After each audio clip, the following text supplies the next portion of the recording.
Hello, everybody. Welcome to the Scumdog Corner. Tonight we're going to be looking at strange stories and encounters. But first let me go off and share some artwork off from my own upcoming graphic novel, Scumdogs, okay?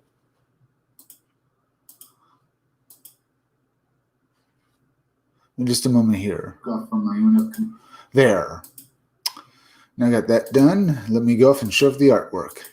Here's my extreme 90s cover. This artwork I did was for one of my 3 variant covers for my graphic novel Scumdogs. Scumdogs is about former pro athletes with superhuman abilities, well, they're superhuman monsters who want to take over the world, take over the universe.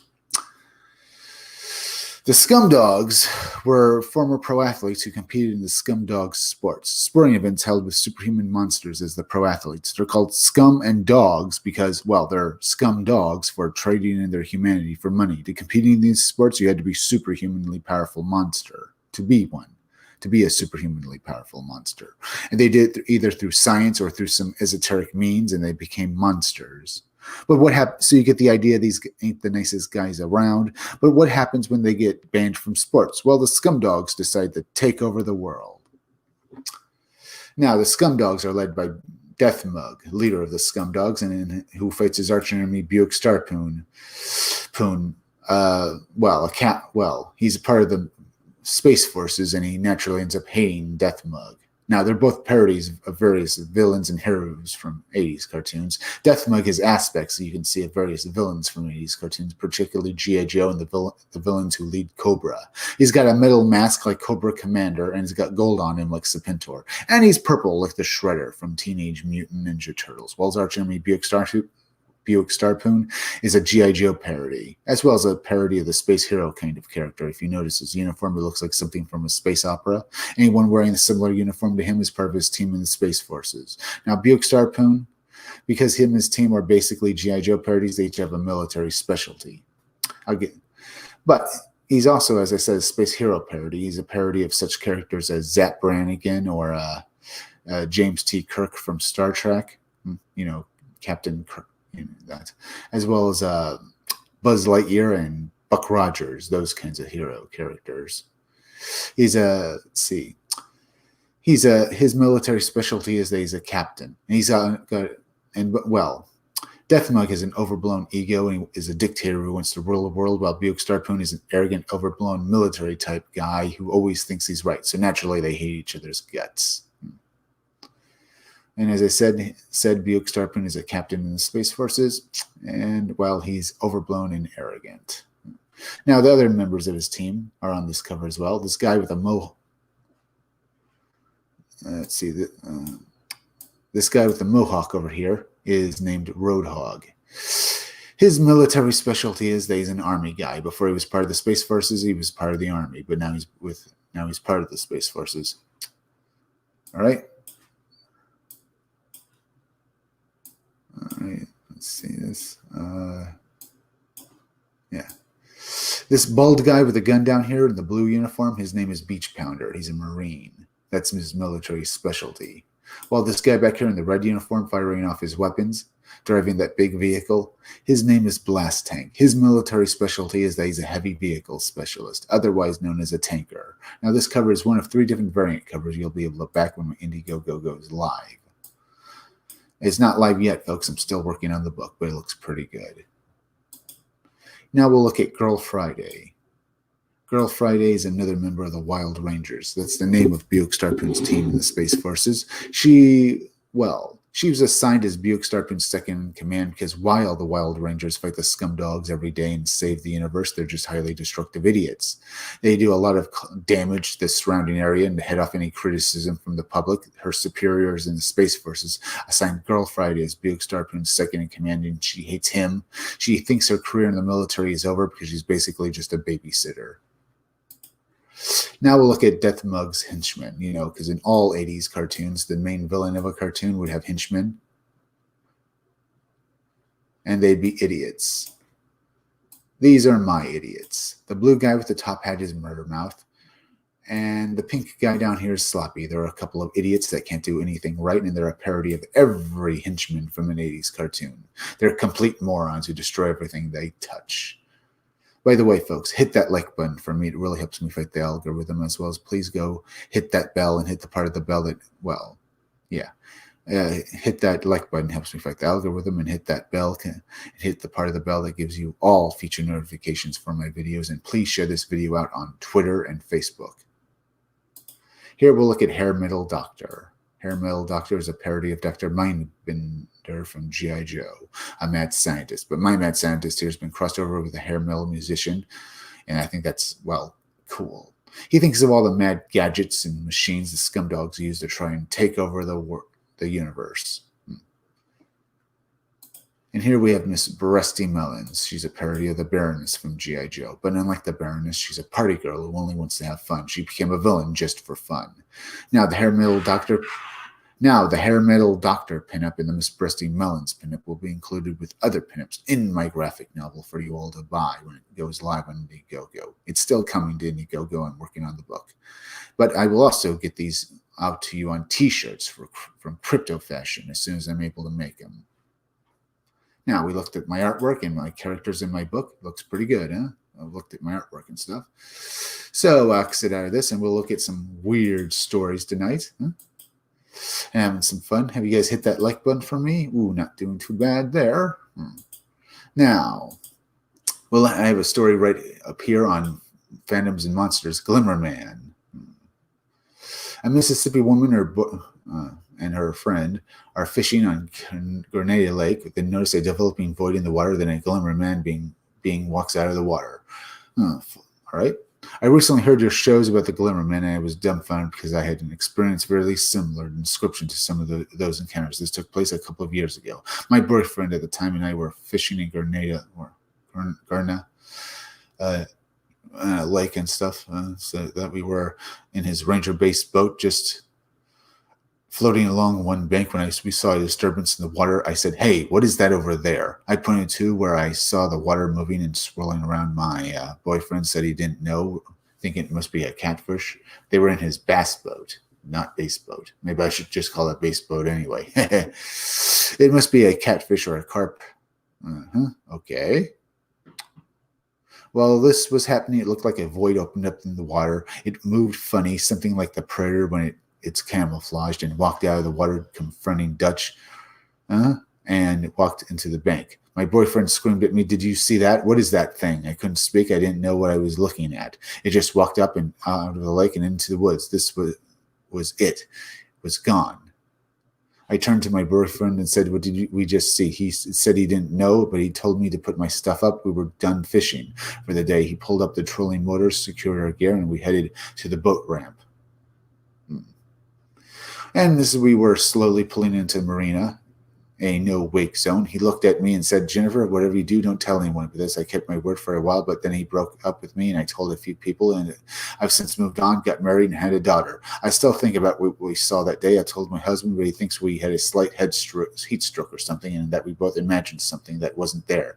But I know different. I even made him listen to some of your shows regarding the Glimmer Man, that he would understand what we saw. Recently, my ex-boyfriend found me on Instagram and sent me a private message. All it said was, "Do you remember that translucent being we both said? Walk out of the lake." She never replied because why waste my time? But I do think it's interesting that he must think about it to this day too. Interesting story right there, huh, folks? Very interesting.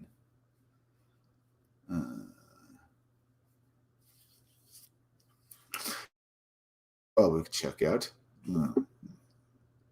A family's history of Sasquatch encounters and stuff like that, because I'm trying to use this right there.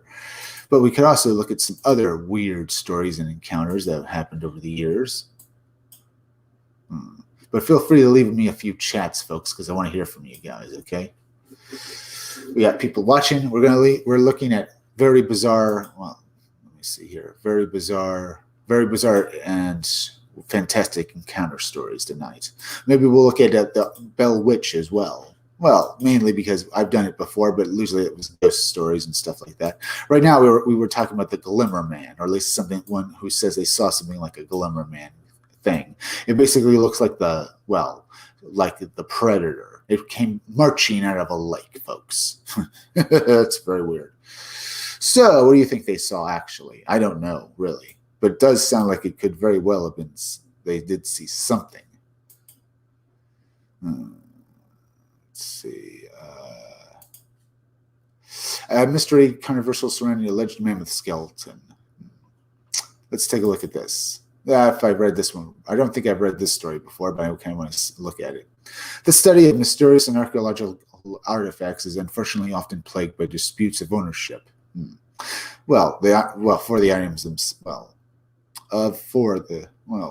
Trying to get this right here. The items themselves, who owns or has the rights to something found deep in the ground or washed up from the ocean floor. Wow, the individuals lucky enough to find these items often try to claim ownership and any profit related to their subsequent sale. Government institutions often step in to seize relics and artifacts in the name of public ownership. Sometimes this leads to a serious scientific study. Other times it leads to warehouses full of mysteries, which never see the light of public disclosure. Like that scene at the end of The Lost Ark. Raiders, Oh boy. A recent case in Barefoot, South Carolina highlights this debate just to who gets to claim ownership of historical or archaeological artifacts. A diver who sells fossils and shark teeth. The internet. He was on the internet. Claims to have discovered an intact mammoth skeleton in the muddy waters of a low-country river and refuses to tell authorities where he found it. That is, he won't tell until the state of South Carolina issues him a legally binding document which grants him the rights to half the value of the mammoth bones. Well, he says it's at. They say it's at. Well, he says it's at $500,000. Good luck, pal.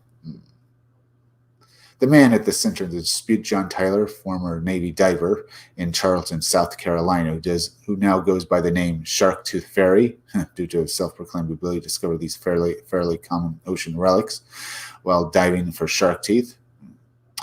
The story goes, Tyler found 2 teeth which appeared to belong to a mammoth. Subsequent further excavations led to the discovery of a jawbone, leg bones, and a tusk. It could only be a mammoth, Tyler says. The teeth are a dead giveaway. I've been doing this for 25 years. I found teeth before. Still, some South Carolina states aren't convinced.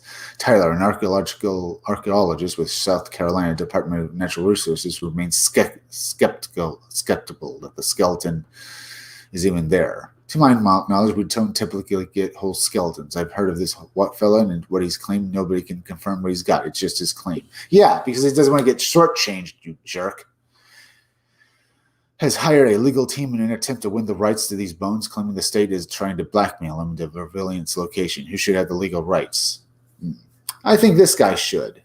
Honestly, yes, public ownership. Yeah, but this guy should get something and a lot of money for basically finding this stuff. And so that was interesting right there. The Cursed Death Road of Jersey. I think I read this one before. Right. So we get the idea that was a somewhat strange and weird story. I mean, it wasn't, who knows? This guy finds weird. That sounds like a very interesting story. I just wanted to cover it. But we'll be looking at more fantastical stories. Let's go look at something more strange than that, huh? Let's see. Let me go over here. Should look at this.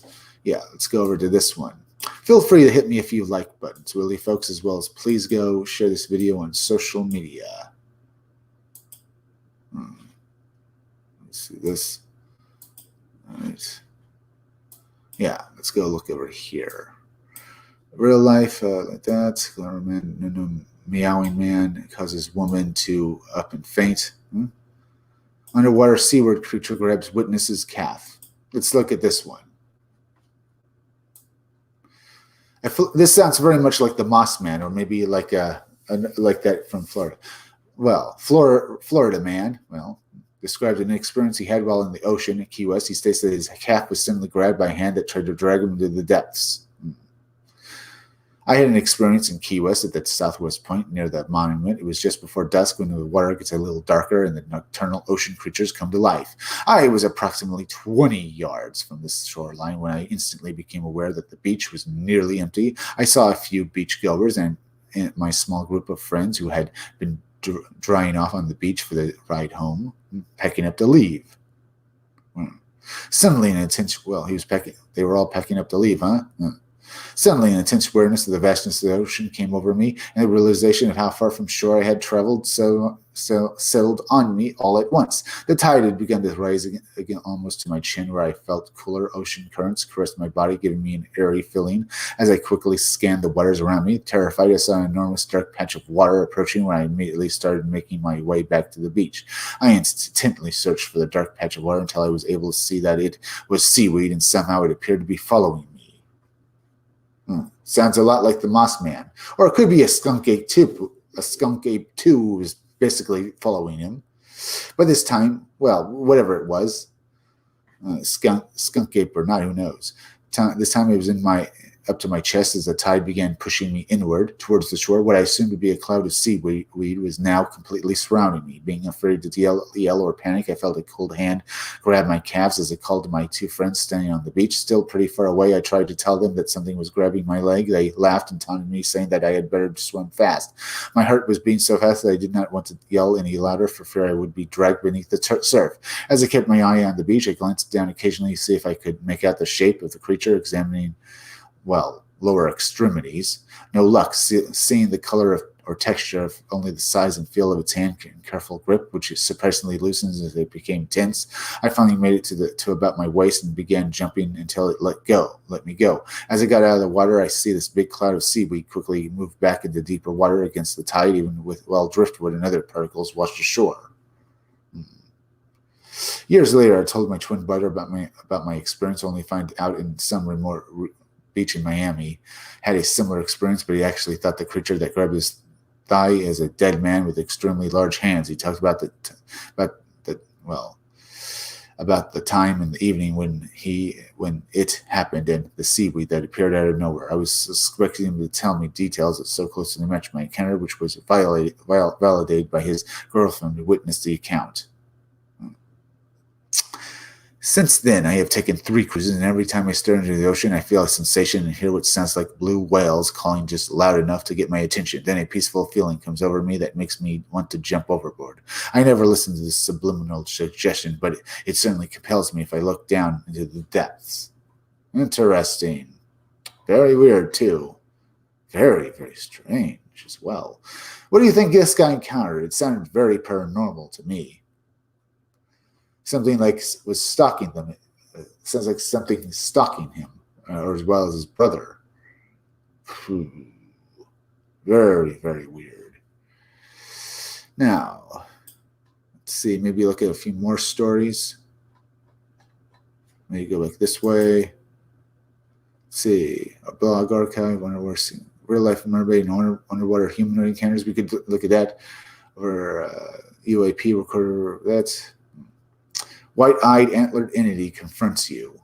Let's take a look at this thing, huh? Have I already seen this one? I grew up in Central Oregon 2 years there. I think we must have been like 12 years or so around building. We read this story a few nights ago and stuff about that weird thing these 2 boys encountered at a campfire. Weird antlered thing. All right. Massive winged being observed by startled by Fisher. Good look at that. Certainly could look at that. So,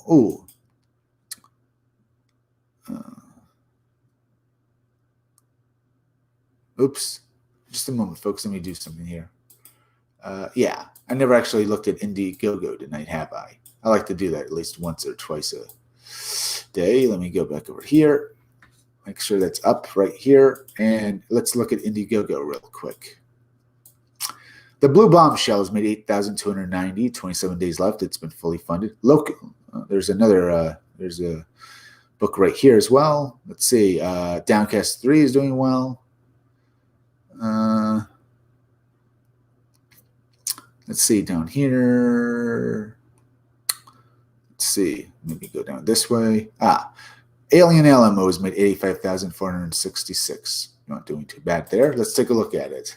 This book looks pretty good. You can back this book for $25. You have a choice of several different covers, and each of them looks good. Story 57. The Russians have just launched a satellite. The world was changing. Veteran Travis was struggling to adapt. All Travis wanted when he mustered out of the Marine Corps at the end of the war was some peace and quiet and a safe place to raise his son. But the horrors he experienced in the Pacific, the death of his wife, have left him empty and distant. The meteor shower changed all that, only it wasn't a meteor shower. An invasion of creatures from another world went ours, and the only thing standing between them is a man and a boy.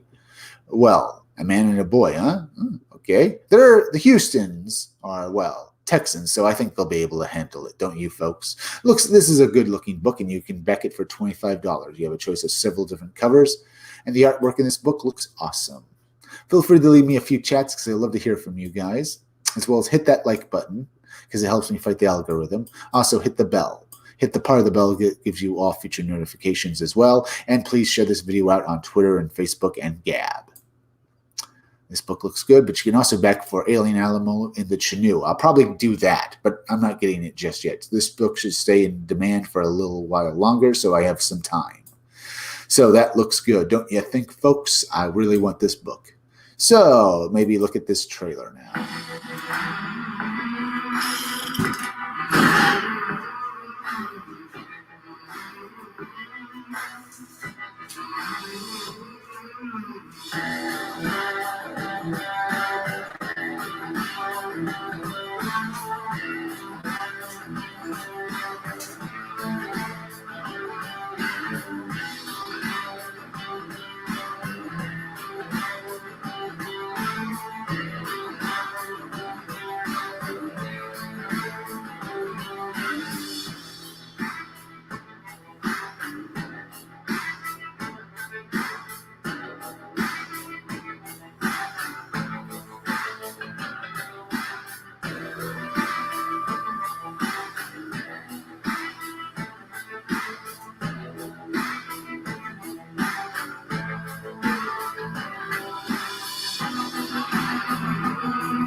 That's Alien Alamo.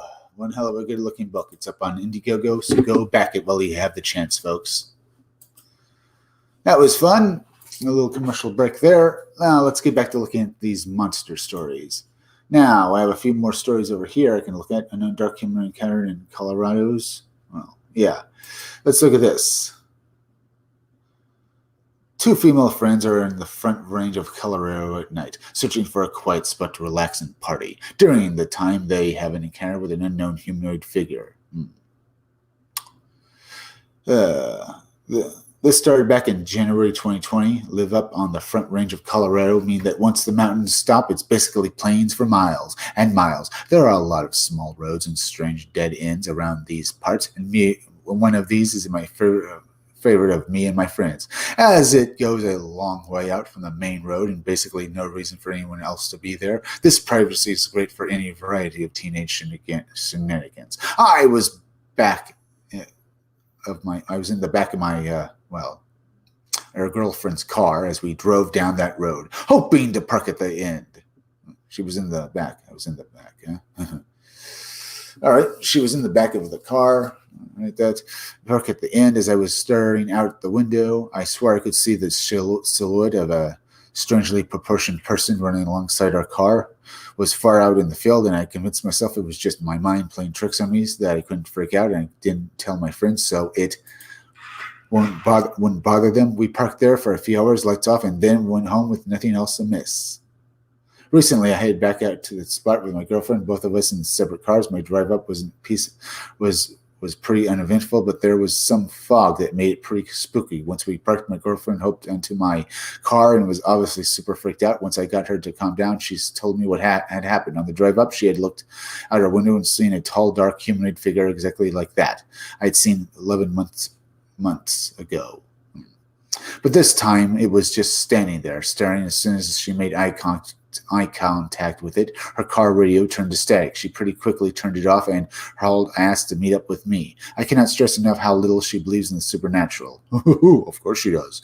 Her as freaked out as she was definitely left me a little uneasy. I helped calm her down and then hopped out of the car to take a piss. I know literally the stupidest move ever, but at the time I hadn't remembered what had happened to me previously. While I was out there, I definitely felt like something was watching me, but I'm generally an anxious person, so I brushed it off. As I was only about out there for like 30 seconds when I stood up and went up back to my door, my girlfriend looked absolutely effing terrified as she was staring over my shoulder, not at me. My first thought wasn't anything supernatural. We were both girls, so I assumed some creepy rapist had crawled out of the grass and was standing right behind me, waiting to hurt us. Of course he is.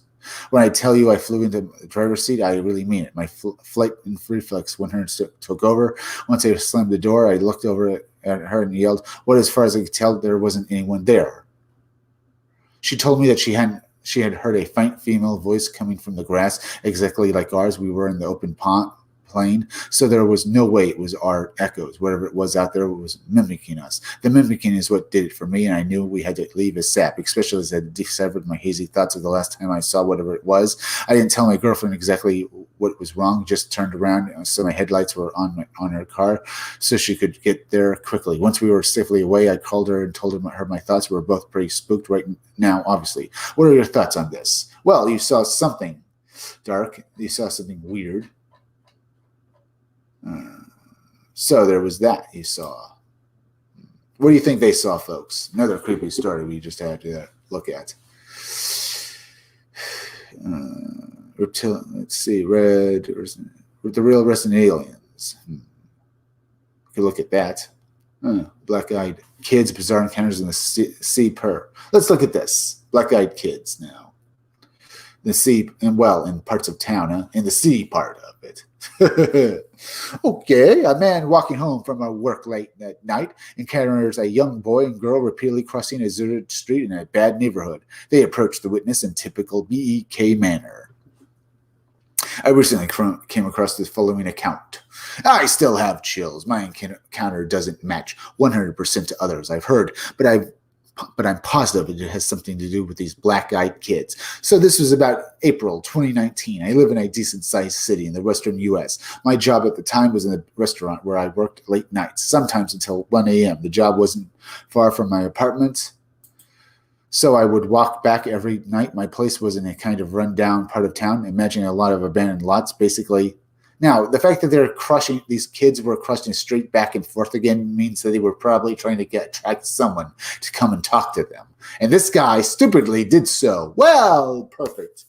Oh, bloody perfect. You see a couple of weirdos. I mean, yes, they're children acting weird. Maybe because they're kids, you think it's normal. They're just playing around. But then they get spooked them. Woohoo. By the way, folks, this looks like a great story. And by the way, folks, hit that like button for me. It helps me fight the algorithm, as well as please go hit that bell and hit the part of the bell that gives you all future notifications for my video. And please share this video out on Twitter and Facebook. My place was in a kind of rundown part of town. Imagine a lot of abandoned lots. Basically, at the time of night, there would be no one around except people like me making their way home. So I'm walking down the road leading up to my place, right? Ooh, Bianca fights the zombies. Aloha, dude. Aloha, Bianca fights the zombies. Tonight we're looking at very bizarre and strange encounter stories. Having some fun. We've already talked about a few encounters with some very weird creatures. Now we're talking about the BEKs, the black-eyed kids, who this guy saw were basically crushing straight back and forth over and again, this boy and girl, and he walked right up to them because he thought they were kids just playing around. Let's read a bit forward now. Halloween, let's see. So I'm walking down the road leading up to my place, and one night I'm looking down at my phone, and when I lift my head up, I see these two kids, probably like 40, 50 feet away, holding hands, walking in my direction. This was odd because the road is pretty straight shot. There wouldn't have been many alleys or side streets for them to come out of unless they were just hanging out in one of the empty lots. They were too far away to make out details, but I was sure they had to be young kids. This on its own was unsettling, but the way they started behaving after this was what sent me into caution mode. These two stopped off the curb, looked both ways, and crossed the street. There was no need to do that on the completely deserted road, but I thought Whatever the kids are taught to look both ways before crushing. That would have been fine, except then after walking maybe 10 feet, they stepped off again, looked both ways, and crossed back over the side they were just on. They're kids. This sounds like they're playing. They did this 4 or 5 times until they were right in front of me. I could tell at this point it was a boy about 13 and a girl about 9. Their clothing wasn't exactly like other BEK accounts I've heard, where they're wearing old-timey rags. Old-timey rags? That's more like the Men in Black. Instead, they had just these gray pajama-looking things and white shoes with no shoe logo or branding. Okay. Pajamas, huh? Okay. Well, that's not that out of the way either. If they were kids and it was late at night, they were in pajamas. Now, I'm a big dude, about 6'1", 240 pounds. I've been stopped and effed with by all kinds of junkies and weirdos and always thought I could handle myself. Despite that, I felt terrified of these 2 little kids. They came up to me, and even though their eyes weren't solid black, their pupils seemed to be very dark and almost have a glow to them. They stopped dead in front of me, and the boy said, "We're lost. Our parents must be worried," in a straight monotone voice. "Do you think that 2 lost children in the ghetto at 1 a.m. would be frantic and crying?" The girl then chimes in, "We need to use the phone at your house. Our parents must be worried." She talked in the same matter-of-the-fact way. I told them they could use my cell phone or I could call the police. They didn't say anything, and the boy just said again, "Our parents are worried." In no other situation would I leave 2 kids there defenseless, but something in my gut told me to get the F out of there. So I just walked past them. After about a block, I looked back and saw them continuing in the other direction, repeatedly crossing the street again. It was one of the most unsettling things I've ever experienced. Okay. Interesting story there, folks. Very strange. Another story with the BEK. Feel free to leave me a few more chats if there are any stories you would like me to look up as well. Any encounters, anything at all. I want to read some more strange stories tonight. Let's see. Chilling cryptid encounters in Louisiana, Virginia. Glimmerman encountered by deer hunters in Hells. Glimmerman encounter. Yeah, let's take a look at this. A pair of friends regularly traveled the Hells of Canyon Wilderness area of Idaho to hunt deer. This was until they both encountered Glimmerman moving in the trees near their strands. Recently, I received some bad news because my health is deteriorating fast with the ongoing pandemic and my cancer diagnosis. I figured I'd better share my story while I still can. I'm in my 60s now. So the story took place back when I was in the 30s. I was 34, 35, I think, when this all happened. Back then, I was still living in a suburb in Boise, Idaho, called Gladwell. Grandparents lived north of there in an area known in the Hells Canyon Wilderness. The town they lived in was called New Meadows. It's a small town in Adams Country along the Little Solomon River. Well, there's been some fantastic white deer tail hunting up there on public land. I had been driving up there and hunting with my brothers and uncles, father since I was a teenager, so I was very familiar with the area. I used to love it there until I had my experience in the woods. It was late summer, and a buddy of mine named Ryan and I was going up into New Meadows, pick up some supplies that I started out in my grandparents' house, and head out to find a good spot to set up our deer stands. We got to one of the trailheads. I was familiar with the stand with and started walking some deep trails and trying to spot a good place to set up our deer stands. Nothing was out of the ordinary, a very normal day of scouting. We saw plenty of wildlife, and a few other stands were set up by other hunters. Some looked very recent, others looked old and abandoned. After a few hours, we each set up our own individual stands in spots that looked promising to us. Now, Ryan's stand was about 1,000 yards northwest of my spot, so the plan would be for us to walk together to my stand, and then Ryan would continue on to his every morning and evening. Yeah. Every morning and evening. When the hunt was over, I would wait at my stand until Ryan would meet up with me, and then we would continue together back to our vehicle. Ryan was in much better shape than me. He was about 7 years younger. We met at work and both loved the outdoors. Well, we did. So fast forward to our deer season, we were excited and eager to go hunting. So we executed our plan several times. Each morning or evening, we would walk out together, split up, hunt, meet back up, and talk about how everything went and what we did or didn't see while we walked back to the truck. So this must have happened 6 or 7 times. But after that, we would not always be able to get out and hunt because of work, family issues, or whatever. There were a few times where either he or I would hunt alone. No big deal. Again, this was all normal. On the weekends, we would be together, but during the week, if either of us had a chance, we would go at it alone.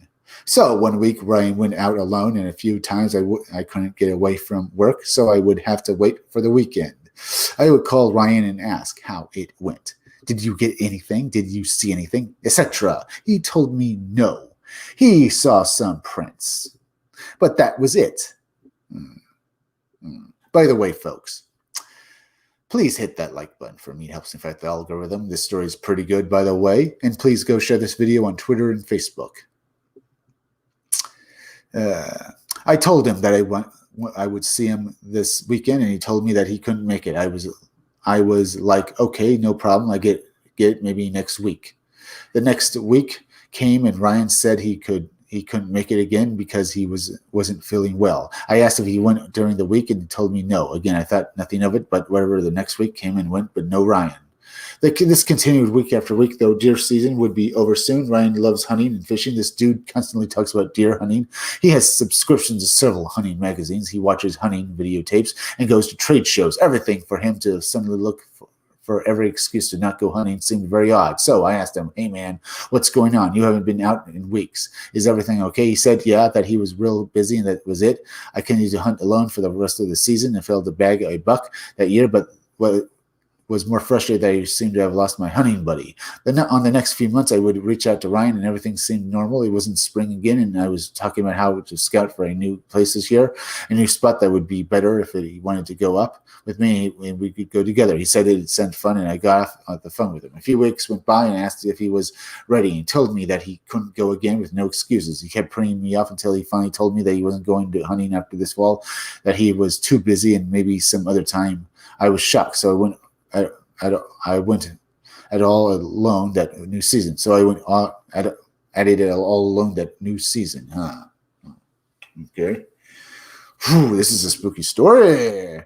A few weeks went by, and I asked if he was ready, and he told me that he couldn't go again with the excuses. He kept putting me off until he finally told me that he wasn't going to go hunting this fall, that he was busy, and maybe some other time. Yeah, I found a new spot that looked pretty good. I walked to Ryan's old location, and his stand was still there in the tree. He never came back and got it, so I figured he would give his spot a try one day. So one morning, I arrived earlier than normal because if it was further hike and went all the way out to Ryan's stand. I climbed up and settled in. Everything remained normal for the first hour and a half. Then I noticed something went quiet.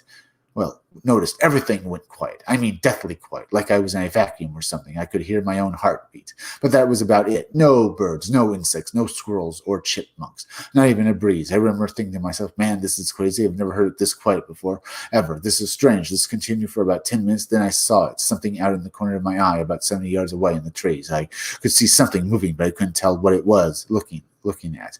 I started to feel the sense of dread, like something was wrong. I didn't scare easily, but I was suddenly struck with fear, and I didn't even know why. The thing was moving around, well, the trees, but what it was doing, I don't know. I couldn't focus on what it was. I kept saying to myself, what the hell is that?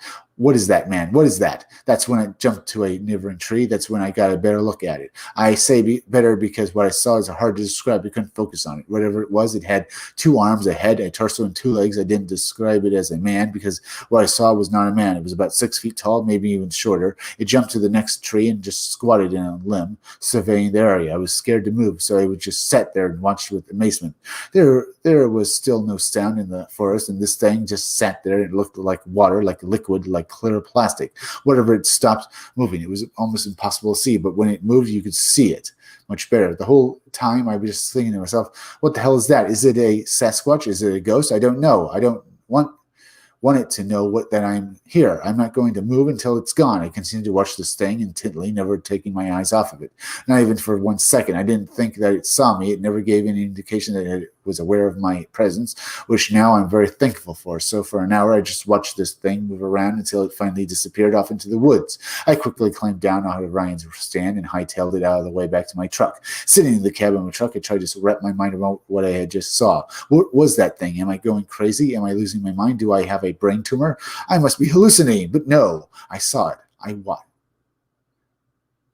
I watched it for a long time. Whatever it was real. I drove home and I said nothing to anyone about the whole ordeal. I didn't want them to think I was crazy or something. I thought about it constantly over the next few weeks. Every time I was laying down for bed, taking a shower, driving home alone in my truck, the memory would come back, floating back into my mind. What did C?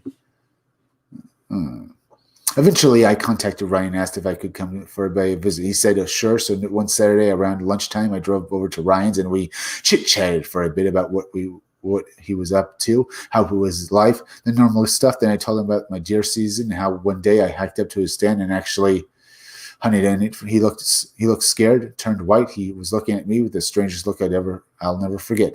I said, dude, are you okay? He said, did you see anything? I said, no, man, I didn't see any deer. And he said, I'm not talking about deer. Did you see anything? At that moment, I knew what he was insinuating. I knew he knew exactly something. So I said, yeah, as a matter of fact, I'll tell you exactly what I saw. So I told him everything. He said that he saw it too, and that I was lucky that he didn't see me. His care was much different than mine. He told me that the thing not only saw him, but basically forced him out of the woods. That's why he never went back. He wanted to tell me, but he didn't know how. He sold all of his hunting equipment and will never go into the woods again. We talked for hours and we still don't know what it was that we saw. Ryan thinks it's a demon or something, alien. I still don't know, but I know it sounds crazy. I'm glad he saw it too. Now I know for sure that I didn't hallucinate this whole thing. I did see what I saw, even though I didn't know what I saw. Some friends of mine heard your show about the Glimmerman sightings and told me told me to give it a listen. I did, and it was shocked that other people have seen it too. And I no longer feel alone. I wanted to share the story with you because it needs to be documented. Between Ryan died a motorcycle accident. Maybe one day we will finally figure out what the Glimmer Man is. All right, that's an interesting story, folks. Very interesting. Let's see. Real life mermaid and underwater humanoid encounters. Have I read this before? I think I have. Standing surface burning myself in 2018. Then let the surface 30 meters from my boat immediately submerged. I looked for 30 degrees for thin surface on my stern about from the board. Yeah, I think I've seen this before. It was a giant thing. The head was conical. The estimate was yeah. I've read this before. I'll find a different story. Now let's see.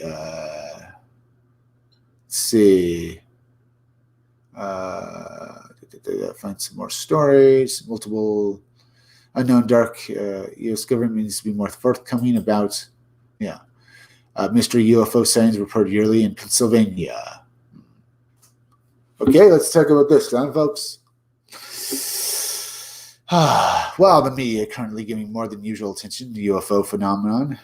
It is showing the extent of the sightings reported throughout the wood. The crux of the matter is that numerous credible, detailed UFO sightings have been reported for years by not only military pilots from various branches of the service, but also from civilians throughout the U.S. and the world as well. I want to make this clear to my readers so they are aware of the extent of the sightings, as most of the recent media focus has been limited to the observations of experienced Navy pilots and to the objects observed and tracked by personnel by Navy vessel, which is from only one branch of the service. Yeah. Remember, people see this stuff all the time, folks. Very strange things they see. This kind of makes me want to look at a different story. Because it's kind of bumming me out now. Maybe I'll look at something else real quick. Over here.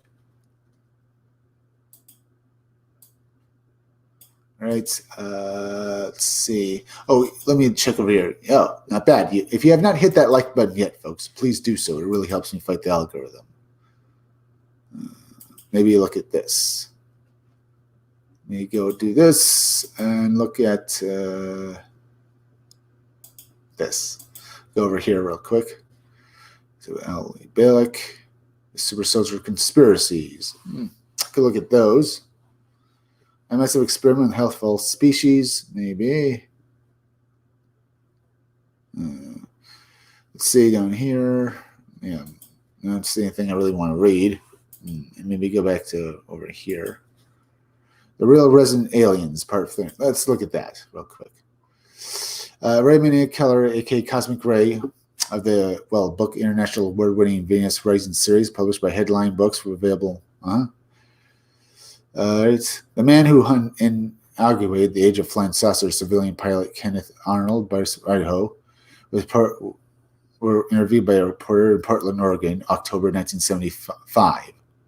Stated that he was more convinced than ever that the 9 UFOs he reported flying information over Mount Rainier in Washington State, 24th in 1947, were something real. At the time of the interview, Arnold had turned 60 years old and had grown somewhat weary of the media. Arnold expressed concern that a synopsis of the views, if unaccompanied by an extensive background on the subject of flying saucers, would make him sound like a crackpot.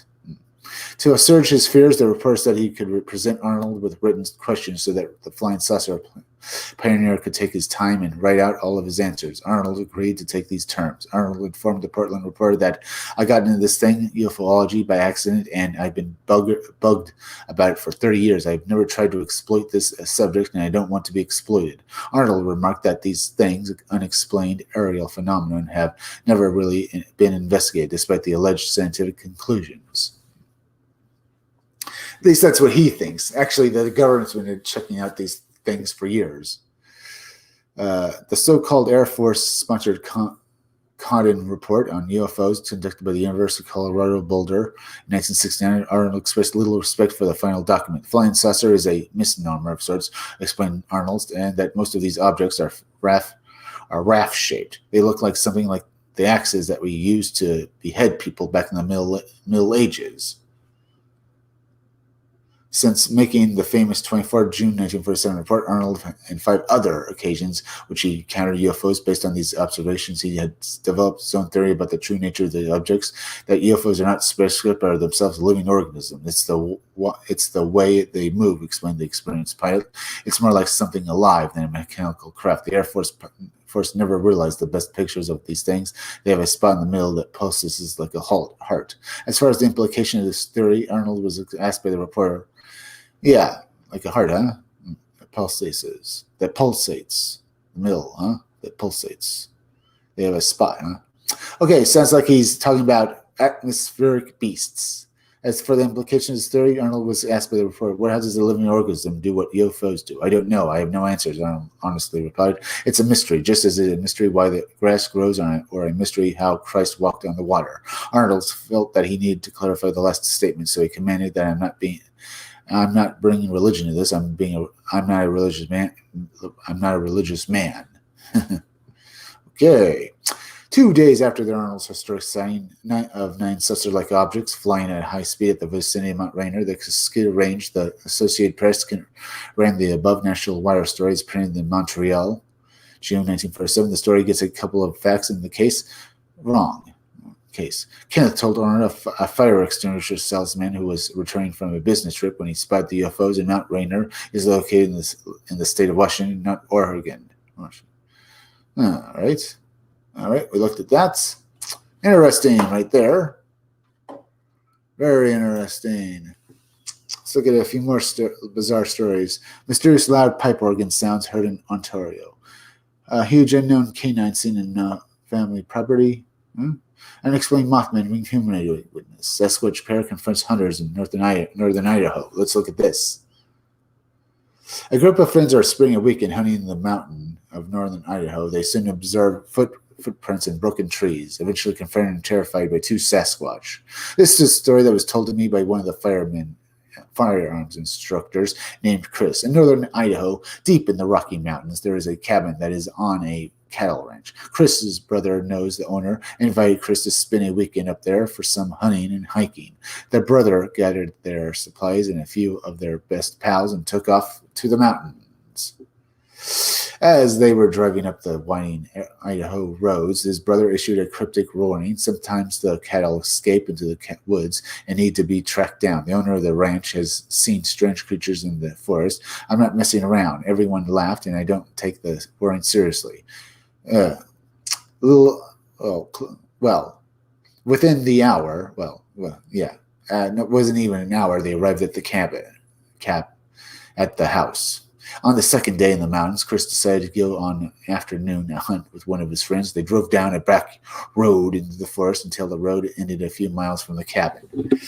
They got out and walked to the nearby creek and then split off, with one person going upstream and one person going downstream after walking.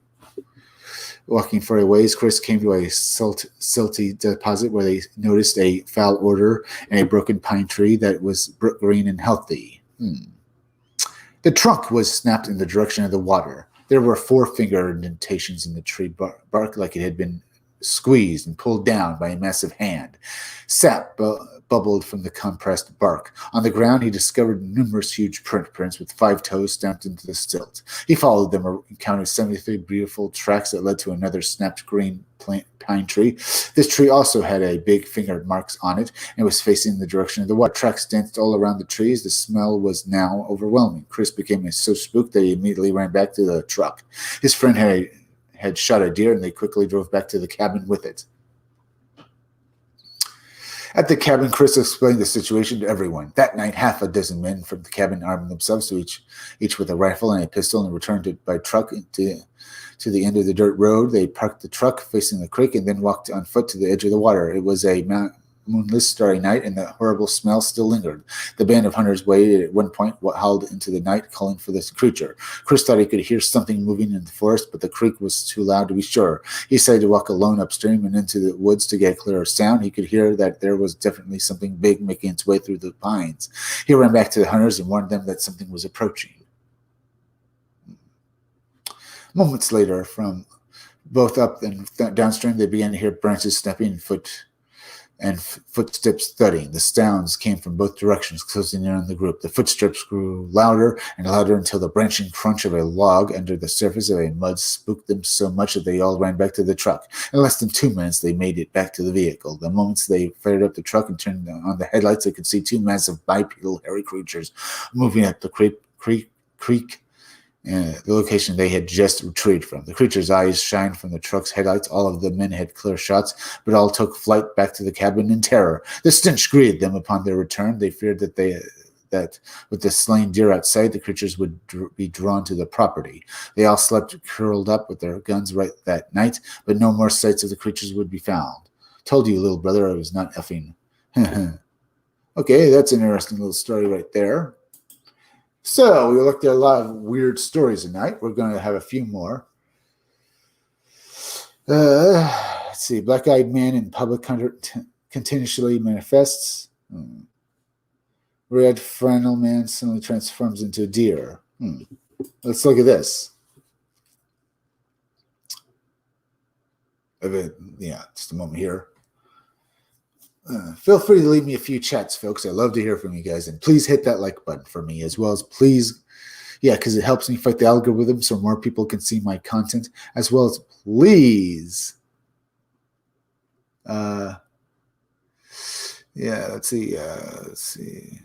please go and hit that bell and hit the part of the bell that gives you all future notifications. And please go share this video out on Twitter and Facebook.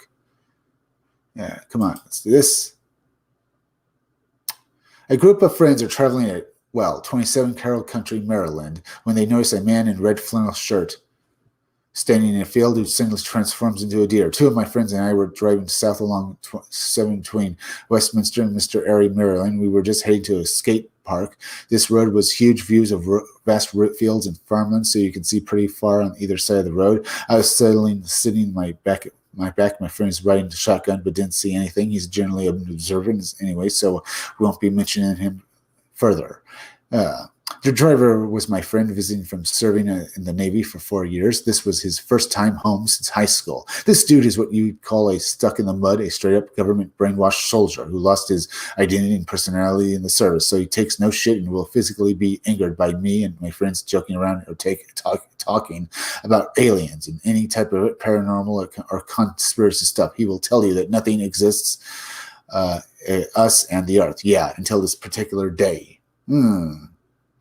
So we're driving down the road, and I'm staring out, looking at the scenery. I see a man in the middle of the field, completely catches my eye since the fields are so empty and plowed that time of the year. He's just chilling in the field, staring up in the sky, maybe 150 yards in the road, far enough that you can't make any distant features, but close enough that you know there's a 6-foot-tall dude in a flannel red jacket. I never took my eyes off of him, and I looked at him for maybe a long second or two as we drove past, but in the seconds as we came parallel to him and to pass him, it was no longer a 6-foot-tall man. It was a deer, a straight-up white-tailed deer. This was no transformation. It didn't drop half a size and become a deer. It was just a man, and then it wasn't in the blink of an eye. I can't explain it any further. It just changed instantly like a film special effect. I sat there for a second, pondering what I just saw. I almost didn't want to say anything since I figured they'd laugh at me, thinking my Navy friend would get mad at me and tell me I was stupid. But I noticed the car was in the weird silence of that moment, so I was going break the awkward silence. I said, dude, I swear I just saw the weirdest thing a minute ago. And my Navy friend, dead straight to face, said, was it a guy staring out in the field in all red and randomly turned into a deer? My jaw literally dropped to the floor and said, you saw that too? And he said, yeah, I wasn't even going to say anything because it seemed so ridiculous. But when you mentioned it's something weird, I didn't know you must have saw it too. We talked plenty about how it was a tall guy in a red flannel jacket, red flannel shirt, and how it wasn't a transformation. It was almost like a pure switch in thin air. We didn't get to talk about much since he's serving in Greece. He tells his bunk buddies the story all the time, and not many believe him. I'm still a misfit and carry the story of tons of skate parks and parties, hangouts. No one ever believes me until I say, well, Joey was there and he saw it too. Then they instantly stop laughing and say, Joey said he saw this thing, and we all know he has no fun or imagination. So the fact that we saw the same thing or at the same time, then time blows my mind. And it was one of the craziest experiences in my life. When I ask if he believes there's more to the world, he still says no. Still, after that experience, there's an explanation, but the weird flannel jacket just makes the whole thing so irreversible. We clearly saw such a strange phenomenon. And he basically is a brainwashed. But he can't dispute what he saw. Basically, they need the government to tell these guys what to do. What do you think about these kind of things, huh? These encounters these people have had. Sasquatch preference. I explain that. Southern Park UFO crash was a living alien. More bizarre frogman encounter reports. Recently reported Bigfoot sightings and encounters.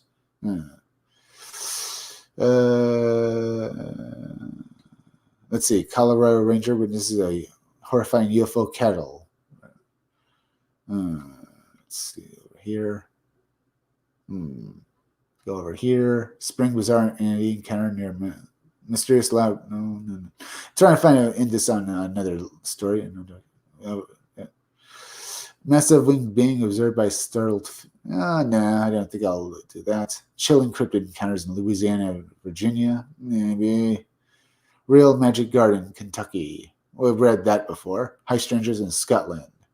In my leprechaun, that boy abducted by the fuzzy man in Canada.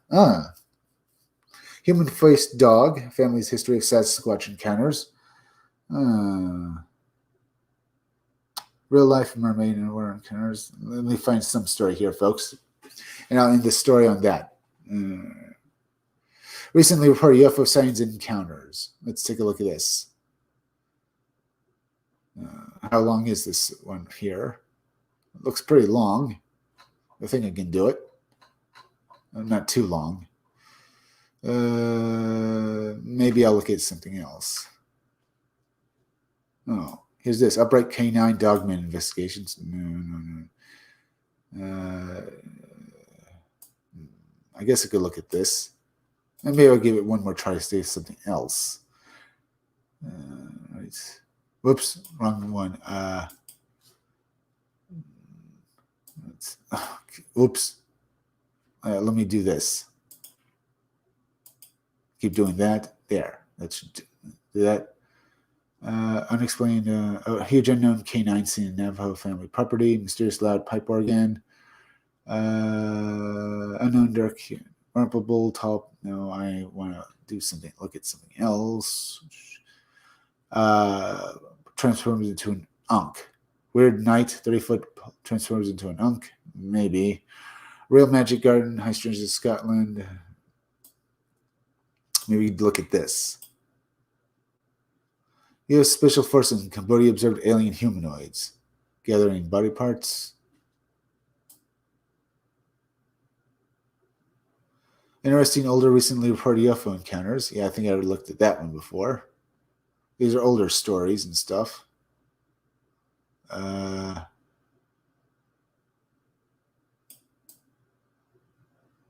Here we go. Eyewitness recalls various encounters in Jefferson County, Ohio. Okay, let's look at this. I witnessed 5 of them, and they were all different. One was recorded by the local Sasquatch community. Since then, I saw another one just down the street from where I live. Shortly thereafter, I saw 2 more in Jefferson, Ohio, Route 11. Should I read this one, folks? Maybe. I kind of wanted to look at aliens. Well, maybe. Route 11 and Route 90. As you turn into Route 11, going south before I got off at the Jefferson exit, it was at that right side walking through the swampy water into the right side of the road. I believe it was a male and a female because you could see one had breasts. The male was taller. A male, huh? I've also seen one in Jefferson County as well. It was off to George Ridge.